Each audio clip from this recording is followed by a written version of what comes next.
I was walking down the school hallway.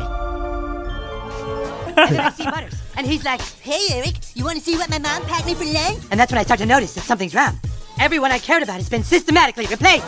Why are they replacing every single character with someone who is diverse? But then Kenny's like, "It's not our fault, it's because of Kathleen Kennedy." But then Kathleen Kennedy's just like, "Make it more lame." And everyone in town is like, "No, please stop ruining everything." But Kathleen Kennedy is all like, "Put another gay diverse woman in it, make it more lame." And the Disney stock just keeps going down and down. And then Bob Iger is all like, "No, what's going on with my stocks? No, Kathleen Kennedy." Ah! You were telling us about the South Park thing. Oh my God, dude. It was so funny. First of all, Cartman, it has been replaced by a black trans woman. And the whole thing, well, it's really incisive commentary. Obviously, they always do such a good job with this. It's the Panderverse, which is Panderverse. hilarious. It's such a great name. And Cartman is is it Kathleen Kennedy who runs Disney? And her whole thing is just make it a girl and make her gay. Make it a girl and make her gay. It's like served food at a restaurant, and she's like, "I told you to make it a girl and make it gay." It's hilarious. It's so well done. Yeah. So South Park did an episode about Disney in which they deconstructed the fact that every Disney movie has now flipped over into just being a woke festival of stupid. It's bad when a fairy tale turns into a horror story, and I'm not talking about witches or poison apples. Disney butchered Snow White's soul, and South Park showed up like the ghost of satire past, dragging the body through the streets for the world to see. Meanwhile, as Rachel Zegler fumbled through interviews trying to patch up the wreckage, South Park waltzed in, torched the entire movie, and her, without even blinking. And to understand how we got here, we need to hit rewind, because Disney's been spiraling into an identity crisis. Every choice they've made lately screams one thing: please, just like us. In their desperate attempt to be liked, Disney started treating their classics like weekend Pinterest projects. The kind that look amazing online, but end up a glitter-glued disaster in real life. Enter Snow White. From the moment this remake was announced, it had people raising eyebrows so high they practically left the room. They cast Rachel Zegler, flipped the original plot on its head, and axed the romance storyline. You know, the entire heart of the original movie. And just when things couldn't get messier, South Park looked at the chaos. Okay, I see. There's a diverse female where Cartman used to be, and you don't like that. It's not that we don't like it, don't you think that's weird? Then came joining the Panderverse, and oh man, they didn't pull punches. They said everything the internet had been screaming for months, only with fire, sarcasm, and zero regard for feelings. In classic South Park style, they replaced all the main characters with diverse women who constantly complained about the patriarchy. And honestly, Disney practically begged for this roast. They stripped away everything that made Snow White iconic and stuffed it with corporate-approved, sanitized inclusion. The message from South Park was brutally clear. Nice job, Disney. You're so busy pandering, you forgot to write a decent story. Behind-the-scenes pictures from Disney's live-action remake of Snow White were leaked this weekend. There appears to be a sizable problem. Where are the dwarfs? These are roles made for actors of my stature. I can't go out for the Harrison Ford or the George Clooney roles because that's not for me. Right. And now it's taken away. I don't feel that's right. And poor Rachel Zegler? She was front and center in that roast, not just a bystander, but the poster child for what happens when marketing replaces meaning. Now let's be real, people want diversity. They're not against inclusion, but this wasn't representation. This was a checklist, a soulless studio-mandated PR move dressed up as progress. Let's not forget, the character's literally named for her skin, white as snow. So when Disney cast a Latina actress in the role, they knew it would stir debate. And instead of grounding that casting choice in a bold new narrative direction, they gutted the entire essence of the story. No prince, no love story, no iconic dwarfs, replaced by a weird band of CGI randos that look like they wandered in from a failed fantasy series on Netflix. I don't want to say it was the worst movie I've ever seen, but every way that the movie changed the story from the original, the 1937 movie, every way that Disney changed the story, it changed it for the worse.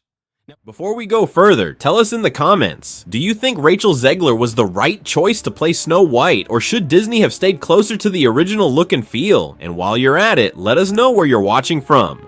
So yeah, surprise, surprise, the public didn't exactly give Disney a standing ovation for this modern masterpiece. In fact, they practically revolted. And South Park, they smelled the mess from miles away. They didn't just parody it. They pounced on it like a starving lion on a steak. Their take was loud and clear. If you rip out everything that made Snow White what it was, what are you even selling? A fairy tale? Or just a glorified PR stunt with glitter? This kind of hollow corporate virtue signaling is exactly the kind of thing South Park lives for. It's their bread and butter, and Disney served it up on a silver platter. But it wasn't just the studio's fault. Rachel Zegler didn't exactly help her own case either. Now, imagine this. You land the role of Snow White, one of the most iconic characters in cinematic history. And instead of honoring that legacy, you go on a press tour trashing the original like it's some forgotten 1940s propaganda film. Rachel called the old version creepy, outdated, and basically implied the prince should be on some kind of registry list. She said, out loud, that the love story was problematic and unnecessary. I know that you've told me before that your version of Snow White is different. What did you mean by that? I mean, the original cartoon came out in 1937, and very evidently so. There's a big focus on her love story with a guy who literally stalks her. Weird. So we didn't do that this time. We have a different approach to what I'm sure a lot of people will assume is a love story just because, like, we cast a guy in the movie. All of Andrew's scenes could get cut. Who knows? It's Hollywood, baby. Bold strategy, Rachel. Alienate the fan base before the movie even premieres. Naturally, the fans were fuming, critics were baffled, and South Park? Oh, they were already sharpening their knives. Sit down, boys. One of our students here says you've been treating them unfairly. Treating who unfairly? We didn't do anything. We're just minding our own business and she keeps saying she's Eric Cartman. Okay, and what's wrong with that? What's wrong is it doesn't make any sense. To the audience, Rachel stopped sounding like someone excited to bring a fairy tale back to life and started sounding like she wanted nothing to do with it. And oh, we haven't even talked about the Seven Dwarfs debacle. Or should we say the 7 diversity tokens? Because when Disney decided to reinvent these iconic characters, they didn't just modernize, they erased. Gone were the distinct quirky dwarfs we all remembered. Instead, we got what looked like a miscast group of LARPing extras from a canceled fantasy series. A bizarre, disjointed squad that had fans scratching their heads wondering, who exactly are these people? Then they got even crazier and they decided that the dwarves in Snow White weren't woke enough, okay? Dwarfs make it or no? Well, the CGI dwarfs did. That goes back to the original controversy where Peter Dinklage, a very talented little person actor, said, why are we doing that? We've hired a Latina actress to be Snow White. That's progressive, but you're going to hire little people to play the dwarfs? That just seems like a step backwards. And then, of course, Disney instantly buckled and said, okay, we're going to add magical creatures. It was Disney's ultimate attempt to dodge controversy, and instead they cannonballed right into the heart of it. And South Park? Oh, they had a field day. They mocked it like only South Park can, ruthlessly and without hesitation, pointing out the irony of Disney gutting these beloved characters in a desperate attempt to not offend anyone, and somehow managing to offend everyone in the process. Well, I don't see a problem with it at all. And if you boys don't think Eric can be a black woman, then maybe the problem is you. What? You probably don't like that Indiana Jones got replaced by a female either, huh? Probably have a problem with Black Spider-Man, too.